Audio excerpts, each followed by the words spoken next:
What's up guys, this is step 1 of beginner to pro Fortnite player. Each step will get progressively harder. This step is for day 1 Fortnite players on any platform, PC to mobile. Now before we get into it, smash that like and subscribe. And on your first day, you may be playing with a friend who told you to get the game, or by yourself, it doesn't really matter. I recommend you finish watching this video before you start playing. Without further ado, let's hop into the video. On day 1, you need to go into creative, get used to your binds and change them. There are good binds, but there's no such thing as great binds. Everyone is different. I recommend not just copying your favorite pro. Find things that work for you and stick with them for at least a week before changing, so that way you can actually learn them to at least a week's worth of potential. It took me 2 weeks to find good binds, so don't rush it. First we are going to talk about keyboard and mouse, then just skip ahead for controller, and then we're going to talk about sensitivity. And let's hop right into it. And for keyboard and mouse, you need to find good binds on KBM, and that's really hard depending on the size of your hand to the size of your keyboard, and definitely if you have a gaming mouse with thumb buttons, hopefully 2 or more. And like I promised, here's a picture of the gaming mouse that I bought, and gaming on thumb buttons, they are the easiest for you to hit, so you should use them for things like walls, ramps, cones, floors, etc. And I use them for my shotgun and my walls. I recommend using preferred item slots, which you can find in game settings under combat. This is good if you like all of your weapons where you can find them, so like I can have my shotgun always where I want it with my game button. And if you're using WASD, I recommend not using any binds farther than T unless you have really big fingers, and I recommend utilizing your scroll wheel for scroll wheel reset or scroll wheel pickup, which you can do up and down. You can also, for most mouses, you can click down on your scroll wheel, which also is a nice button you can use for your mouse. And if you're trying to get really good on keyboard and mouse, I recommend you do aim trainers like Kovacs, or you can, if you're on console, you can also find some in-game and creative.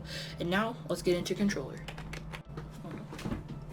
Alright, now for the godly controller, which I used to be on, but now I'm on keyboard and mouse, sadly. Alright, on controller, I think you should use whatever style of controller grip that you like, but you should watch a video explaining all of them. I recommend claw or default grip with a different edit button than B. Like, I used to like to use left stick before I switched, but claw in Fortnite is a way for you to hold the controller. It can give you better control over all of your inputs in game without using a special controller, which is amazing. But remember not to change your settings too much or too often if you want. And if you have a paddle under your controller, they are very good, so you can use your whole hand to butt on controller. For me, I stayed at all defaults for the first year, but now for the most important thing on controller.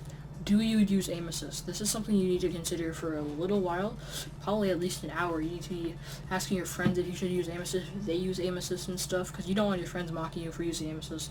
But it really comes down to is if you're on PS4 or PS5 or Nintendo or something like that.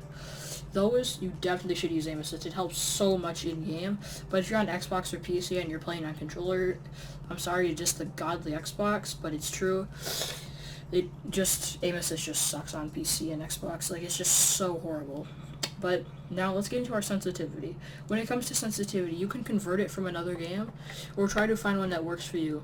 There are low sensitivities and high sensitivities.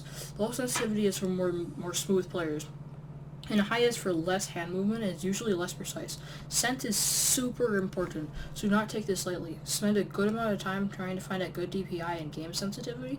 DPI is how you measure the mouse sensitivity, which is the amount of dots the mouse moves per linear inch, and game sense plus your DPI equals your eDPI, which is just your overall DPI, just a little bit different. That includes your game sense and your DPI together. Now, you have everything figured out about an hour later. Let's see how it feels hitting all of your key buttons and getting used to playing a building shooter, which is going to be way different from other games like COD or Valorant and stuff like that. And one last thing you should do on your first day is go into a creative game, pick up all the weapons and see how they work, which ones you like. Like, you're gonna learn that, like, probably the pump is probably the best since you've probably heard about it. And then there's stuff that really sucks, like spammy shotguns. Like, who even added spam shotguns to the game? Like, who did that? That's just trash.